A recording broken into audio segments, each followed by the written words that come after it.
third class. I am Madhvi from Happy Cambridge School, your SST teacher. Student, today we will continue our remaining chapter number 3rd. बेटा जो UT में chapter number 1st and 2nd आ रहे हैं हम लोग अच्छे से revision कर चुके हैं ना। अब हम अपना सिलेबस कंटिन्यू करेंगे।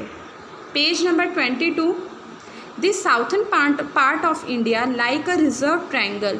It is surrounded by water on 3 sides. देखो ये क्या कह रहे हैं, जो साउथर्न पार्ट है इंडिया का वो कैसा है, लाइक अ रिजर्व ट्रायंगल, क्योंकि ये चारों ओर से पानी से घिरा हुआ है। ये देखिए तीनों ओर से पानी से घिरा हुआ है। ये साउथ पार्ट है, ये 3 ओर से पानी से कवर है, इसलिए इसको क्या कहा गया है, रिजर्व ट्रायंगल कहा गया है। The Arabian Sea is on its west. जो अरेबियन सी है वो इसके कहाँ पर है, वेस्ट में है। On its is the Bay of Bengal, और ईस्ट में क्या है, बे ऑफ बंगाल है। ये देखिए ये ईस्ट डायरेक्शन है, ईस्ट में ईस्ट वेस्ट, ये नॉर्थ डायरेक्शन होती है और ये साउथ है ना।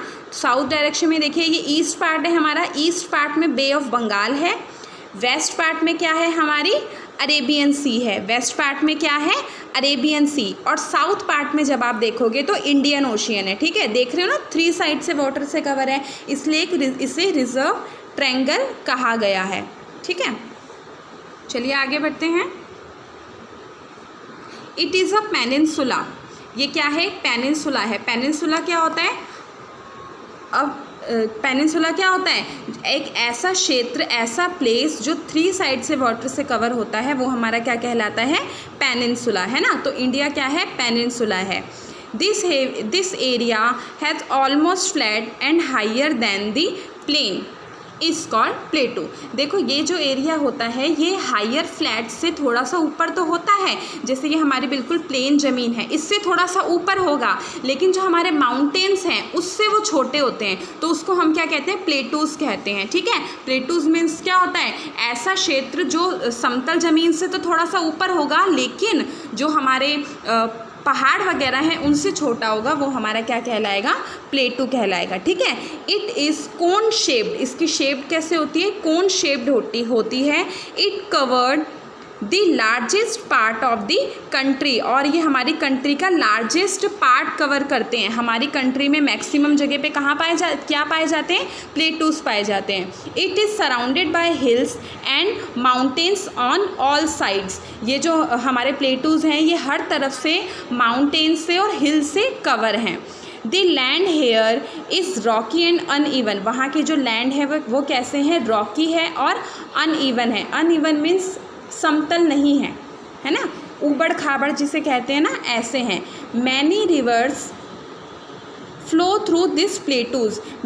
यहाँ से बहुत सारी क्या निकलती हैं, रिवर्स भी, या प्लेटूज से बहुत सारी रिवर्स भी बहती हैं। They are not too big. ये बहुत ज़्यादा बड़े नहीं होते हैं। They get water from the rain. ये रेन से वाटर लेते हैं, जैसे कि हमारे जो माउंटेन हैं लाइक हिमालय, वो ऑर्गेनेट होती हैं वहाँ से रिवर्स, लेकिन इनका ये कोई सोर्स नहीं है वाटर के, ये वाटर रेन से लेते हैं। Some part of plateaus it covered with thick forest. कुछ पार्ट होते हैं प्लेटूज के जो किससे कवर होते हैं, थिक फॉरेस्ट से, यानी कि जंगल से कवर होते हैं। The north west part of our country is covered with sand. जो नॉर्थ वेस्ट पार्ट है वो हमारा किससे कवर है, सैंड से, यानी कि रेत से कवर है। ठीक है, this is mostly in the western part of Rajasthan. और ये क्या है, राजस्थान का वेस्टर्न पार्ट है, और वहाँ पे हमारा क्या है, थार डेजर्ट है। मैंने आपको बताया था ना कि और आपको पता है डेजर्ट में ही, रेगिस्तान में क्या होती है, सैंड पाई जाती है। तो जो हमारा नॉर्थ वेस्ट डायरेक्शन है वो हमारा पूरा क्या है, रेगिस्तान है, डेजर्ट्स है। ठीक है, there are little plants and trees there. वहाँ पे बहुत छोटे छोटे प्लांट्स और ट्रीज़ है, क्योंकि जब वहाँ पे पानी ही नहीं है तो क्या प्लांट होंगे और क्या ट्रीज़ होंगे, है ना। The rainfall is very low. वहाँ पे जो बारिश है वो बहुत कम होती है, ना के बराबर। There is no permanent river here. वहाँ पे कोई परमानेंट रिवर भी नहीं है कि लाइक वहाँ पे कोई परमानेंट रिवर बह रही है तो वहाँ पे सिंचाई हो जाएगी या लोगों को पानी मिल जाएगा, कोई परमानेंट रिवर नहीं है। The days are very hot and the nights are very cold in the desert. वहाँ के जो डेज़ होते होते हैं रेगिस्तान के बहुत ज़्यादा गर्म होते हैं और जो नाइट्स होती हैं वो बहुत ज़्यादा ठंडी होती हैं। क्यों होती हैं पता है? क्योंकि देखो रेगिस्तान में क्या पाई जाती है? सैंड यानी कि रेत पाई जाती है। तो रेत बहुत ज़्यादा जल्दी ठंडी भी हो जाती है और बहुत जल्दी गर्म भी हो जाती है। तो दिन में जब उसे हल्की सी धूप मिलती है तो वो गर्म हो जाती है और जब उसे रात में हल्की सी ठंडक मिलती है तो वो ठंडी हो जाती है। इसलिए कहा गया है कि रेगिस्तान में दिन बहुत ज़्यादा गर्म होते हैं और रातें बहुत ज़्यादा ठंडी होती हैं। अब आगे देखिए, do you know the Sahara is the biggest desert in the world. क्या आप जानते हैं कि जो हमारा सहारा डेजर्ट है वो पूरे वर्ल्ड में बिगेस्ट डेजर्ट है। जो सहारा रेगिस्तान है वो हमारे पूरे वर्ल्ड का सबसे बड़ा रेगिस्तान है। ठीक है। We find two groups of island on the eastern and the western south of India। देखो हम अपने आइसलैंड्स के 2 पार्ट्स मिलते हैं, हमें 2 ग्रुप्स मिलते हैं। एक होता है ईस्टर्न जो ईस्टर्न साइड पे है और दूसरा क्या होता है वेस्टर्न जो वेस्ट साइड पे है।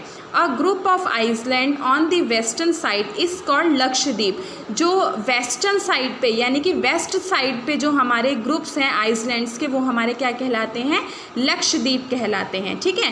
The group of island in the Bay of Bengal is known as the Andaman and Nicobar. याद रखना बेटा कि जो हमारे वेस्टर्न साइड में जो आइसलैंड मिलेंगे वो हमारे लक्षद्वीप होंगे, उनका नाम क्या है? लक्षद्वीप। और जो हमारे बे ऑफ बंगाल में जो हमारे आइसलैंड मिलेंगे वो किस नाम से जाने जाते हैं? अंडमान एंड निकोबार के नाम से। आइसलैंड तो आपको मैंने बताया ही था क्या होते हैं कि आइसलैंड जो चारों ओर से पानी से कवर होंगे। पेनिनसुला 3 साइड से वाटर से कवर होता है, लेकिन जो आइसलैंड होते हैं वो 4 साइड से वाटर से कवर होते हैं। इंडिया पेनिनसुला है क्योंकि ये 3 साइड से वाटर से कवर है और आइसलैंड 4 साइड से वाटर से कवर होते हैं। तो वेस्टर्न साइड में लक्षद्वीप आइसलैंड पाए जाते हैं और बे ऑफ बंगाल में अंडमान एंड निकोबार आइसलैंड पाए जाते हैं। तो बेटा आज के लिए इतना ही। अब आपका होमवर्क क्या है? आप इस चैप्टर को घर से अच्छे से रीड आउट कर लेना और कोई भी प्रॉब्लम होगी तो हम अपने नेक्स्ट क्लास में क्लियर करेंगे। ओके बच्चा, थैंक यू।